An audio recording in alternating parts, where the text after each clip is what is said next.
그들은 천천히 생각에 잠겨 점심을 먹었고 대화가 쏟아지는 사이사이에 잠깐씩 침묵이 찾아오기도 했다. 일단 대화의 주문이 풀리자 할 이야기가 많았지만 때로는 말하는 것이 그저 긴 침묵의 이중주를 위한 반주가 되는 순간도 있었다. 아처는 의도적으로 자기 일에 대한 이야기를 피한 것은 아니었으나 그녀의 이야기를 하나도 놓치고 싶지 않아서 그의 사적인 일은 언급하지 않았다. 그녀는 두 손에 턱을 괴고 테이블에 몸을 기댄 채 지난 1년 반 동안의 일을 그에게 이야기했다. 그녀는 사람들이 말하는 사교계에 지쳤다. 뉴욕은 친절했으며 거의 부담스러울 정도로 환대해 주었다. 그녀는 뉴욕이 자신을 환영했던 방식을 결코 잊지 않을 것이다. 그러나 신선함이 사라지자 자신이 뉴욕이 관심을 갖는 것들에 흥미를 느끼지 못할 만큼 너무 다르다고 느꼈고, 그래서 더 다양한 사람들과 의견을 만날 수 있다는 워싱턴으로 가기로 결정했다. 그녀는 워싱턴에 정착해 메도라를 돌볼 집을 마련할 생각이었다. 메도라는 다른 친척들의 인내심을 모두 소진시켜버리고 결혼의 위험으로부터 보호가 필요한 시기였기에 누군가의 보살핌이 절실했다. 하지만 카버 박사는요? 카버 박사가 두렵진 않나요? 그가 블랭커 집에서 당신과 함께 지내고 있다고 들었어요. 그녀는 미소 지었다. 아, 카버 박사의 위험은 이제 끝났어요. 그는 매우 똑똑한 사람이에요. 그의 계획을 지원할 부유한 아내를 찾고 있을 뿐이고 메도라는 단지 개종자로서 좋은 광고 역할을 할 뿐이죠. 무엇에 개종한다는 건가요? 온갖 종류의 새롭고 미친 사회 계획들이요. 하지만 이런 것들이 우리 친구들 사이에서 볼 수 있는 맹목적인 전통의 모방, 그것도 다른 누군가의 전통을 모방하는 것보다는 더 흥미로워요. 미국을 발견하고도 단지 다른 나라를 흉내내는 곳으로 만들다니 너무 어리석은 일 아닌가요? 그녀가 미소를 지으며 말했다. 콜럼버스가 셀프리지 메리 부부와 오페라를 보려고 그 모든 고생을 했다고 생각하세요? 아처의 얼굴이 달아올랐다. 그리고 보포트는요? 보포트에게도 이런 얘기를 해요? 그가 갑작스레 물었다. 오랫동안 그를 본 적이 없어요. 하지만 예전에는 했죠. 그리고 그는 이해했어요. 아, 제가 항상 말했던 거죠. 당신은 우리를 좋아하지 않아요. 그리고 보포트를 좋아하는 건 그가 우리와 너무 다르기 때문이죠. 그는 텅 빈 방과 황량한 해변, 그리고 해안선을 따라 줄지어 늘어선 하얀 마을 집들을 둘러보며 말했다. 우리는 끔찍하게 지루해요. 개성도, 색깔도, 다양성도 없죠. 궁금하네요. 왜 돌아가지 않는 건가요? 그가 불쑥 말했다. 그녀의 눈빛이 어두워졌고 그는 그녀가 화를 낼 거라고 예상했다. 하지만 그녀는 침묵을 지키며 그의 말을 곱씹는 듯했다. 그가 두려워하던 것은 그녀도 스스로 그런 생각을 하고 있다는 대답을 하는 것이었다. 마침내 그녀가 말했다. 아마도 당신 때문인 것 같아요. 그녀의 고백은 감정이 배제된 담담한 어조로 듣는 사람의 자만심을 부추기지 않는 방식으로 전달되었다. 아처는 관자놀이까지 얼굴이 붉어졌지만 몸을 움직이거나 말할 용기가 나지 않았다. 마치 그녀의 말이 희귀한 나비와 같아 조금만 움직여도 날아가 버릴까 두려웠다. 그러나 가만히 두면 더 많은 나비가 날아올 것 같았다. 적어도 그녀가 계속했다. 당신 덕분에 단조로움 속에 숨겨진 너무나 섬세하고 감각적이고 우아한 것들이 있다는 것을 깨달았어요. 제가 예전에 사랑했던 것들이 이제는 싸구려로 보일 만큼요. 제 설명이 이해가 될지 모르겠어요. 그녀는 곤란한 듯 이마를 찌푸렸다. 하지만 가장 고상한 즐거움조차도 그것을 누리기 위해 얼마나 힘들고 추한 대가를 치러야 하는지 이제야 알 것 같아요.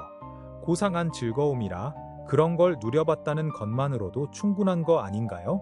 그가 그렇게 말하고 싶었지만 그녀의 간절한 눈빛이 그를 침묵하게 했다. 저는 그녀가 말을 이었다. 당신에게도 그리고 제 자신에게도 솔직해지고 싶어요. 오랫동안 이런 기회가 오기를 바랐어요.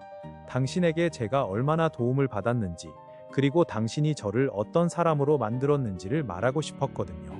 아처는 눈썹을 찌푸린 채 뚫어지게 바라보았다. 그는 웃으며 그녀의 말을 가로막았다. 그렇다면 당신은 제가 어떤 사람이 되었다고 생각하나요? 그녀는 약간 창백해졌다. 당신이요? 네, 당신이 제게 영향을 받은 것보다 제가 당신에게 더 많은 영향을 받았으니까요. 다른 여자가 시켜서 한 여자와 결혼한 사람이 바로 접니다. 그녀의 창백한 얼굴에 잠깐 홍조가 스쳤다. 당신이 약속하셨잖아요. 오늘 그런 말은 하지 않기로요. 아, 정말 여자답군요. 모두가 불리한 상황은 피해버리죠. 그녀는 목소리를 낮췄다. 그게 메이에겐 나쁜 일인가요? 아처는 창가에 서서 올려진 창틀에 손가락으로 가볍게 두드리며 그녀가 사촌의 이름을 부를 때 느껴진 애틋한 감정을 온몸으로 느꼈다. 그게 바로 우리가 항상 생각해야 할 것 아닌가요? 그렇죠? 당신 자신이 말한 대로요. 그녀가 주장했다. 제가 말한 대로라고요? 그는 여전히 바다를 응시한 채 되뇌었다. 그렇지 않다면 그녀는 고통스럽게 자신의 생각을 계속 이어갔다. 만약 우리가 무언가를 포기하고 놓친 것들이 다른 사람들을 환멸과 고통에서 구해줄 만한 가치가 없다면, 그렇다면 제가 집에 돌아온 모든 이유, 그리고 그곳에서는 아무도 그런 것들을 중요하게 여기지 않았기 때문에 대조적으로 다른 삶이 너무 빈약하고 초라해 보였던 모든 이유가 이 모든 것들이 거짓이거나 꿈일 뿐이라는 거죠. 그는 자리에서 움직이지 않은 채 돌아섰다. 그렇다면 당신이 돌아가지 말아야 할 이유가 전혀 없다는 거군요. 그가 그녀 대신 결론지었다. 그녀의 눈은 필사적으로 그를 붙잡으려는 듯 응시하고 있었다. 오, 정말 이유가 없나요? 제 결혼의 성공에 당신의 모든 것을 걸었다면 말이에요. 그는 격렬하게 말했다. 제 결혼 생활은 당신이 여기 남아있고 싶어 할 만한 모습이 되지 않을 겁니다. 그녀는 아무 대답도 하지 않았고 그는 계속 말했다. 무슨 의미가 있죠? 당신은 제게 진짜 삶을 처음으로 보여줬지만 동시에 가짜 삶을 계속하라고 요구했잖아요. 그건 인간이 견딜 수 있는 한계를 넘어서는 일이에요. 그게 전부예요. 오, 그렇게 말씀하지 마세요. 저도 견디고 있잖아요. 그녀는 울음을 터뜨리며 외쳤다. 그녀의 팔은 테이블을 따라 축 늘어졌고 그녀는 마치 절망적인 위험을 무릅쓰듯이 그의 시선에 자신의 얼굴을 내맡긴 채 앉아 있었다. 그 얼굴은 마치 영혼이 투영된 듯 그녀 자신을 온전히 드러냈다. 아처는 말을 잃고 그녀의 얼굴이 갑자기 그에게 전하는 것에 압도당했다. 당신도, 이 모든 시간 동안 당신도? 대답 대신 그녀는 눈가에 맺힌 눈물이 넘쳐 천천히 아래로 흐르도록 내버려 두었다. 방 너비의 절반이 여전히 그들 사이에 남아 있었고 둘 중 누구도 움직이려는 기색을 보이지 않았다. 아처는 그녀의 육체적 존재에 대해 이상하게 관심이 가지 않았다. 만약 그녀가 테이블 위로 던져놓은 손 중 하나가 그의 시선을 끌지 않았다면 아마 그녀가 있다는 사실조차 깨닫지 못했을 것이다. 그는 예전 23번가의 작은 집에서 그녀의 얼굴을 보지 않기 위해 그 손을 주시했던 그 순간을 떠올렸다. 이제 그의 상상은 그 손 주위를 소용돌이 가장자리처럼 맴돌고 있었다. 하지만 그는 여전히 가까이 다가갈 시도조차 하지 않았다. 그는 애무로 채워지고 다시 애무를 나누며 커지는 사랑을 알고 있었다.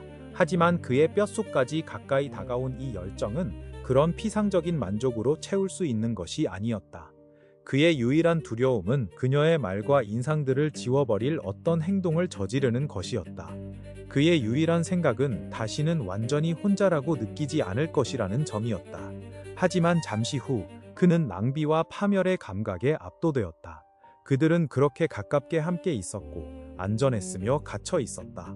그렇지만 그들은 각자의 운명에 너무나 사로잡혀 있어서 세상의 반대편에 떨어져 있는 것이나 다름없었다. 무슨 소용이 있겠어요. 어차피 당신은 돌아갈 텐데. 그는 절망적으로 터뜨렸다. 그의 말 뒤에는 어떻게 해야 당신을 붙잡을 수 있나요? 라는 간절한 외침이 담겨 있었다. 그녀는 눈을 내리깐 채 미동도 없이 앉아 있었다. 아직은 돌아가지 않을 거예요. 아직은?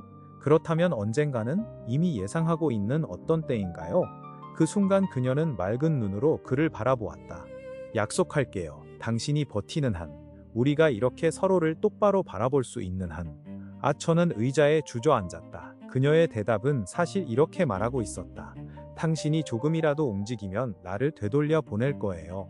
당신이 아는 모든 혐오스러운 것들로, 그리고 당신이 반쯤 짐작하는 모든 유혹들로요. 그는 그녀가 이런 말을 직접 한 것처럼 분명히 이해했고 그 생각은 그를 테이블 너머 그녀 쪽으로 다가가지 않도록 붙잡아 두었다. 그는 일종의 감동적이고 경건한 복종으로 그 자리에 머물렀다. 당신에게 이게 무슨 삶이겠어요? 그가 신음했다. 오, 그게 당신 삶의 일부인 한 괜찮아요. 그리고 제 삶도 당신의 일부인가요? 그녀가 고개를 끄덕였다. 그리고 그게 전부인가요? 우리 둘에게? 글쎄요, 그게 전부 아닌가요?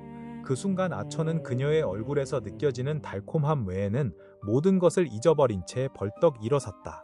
그녀도 일어섰다. 하지만 그를 맞이하기 위해서도 도망치기 위해서도 아니었다. 마치 가장 어려운 일을 끝마쳤고 이제는 기다리기만 하면 되는 듯 조용히 일어섰다. 그렇게 조용하게 일어서자 그가 가까이 다가갔을 때 그녀가 뻗은 손은 그를 제지하기보다는 오히려 그를 이끄는 안내자 역할을 했다. 그녀의 손이 그의 손 안에 들어왔고 팔은 뻗어 있되 경직되지 않은 채로 그를 충분히 멀리 있게 해서 그녀의 항복한 얼굴이 나머지 말을 대신할 수 있게 했다. 그들이 그렇게 서 있었던 시간이 길었는지 아니면 짧았는지는 알 수 없다.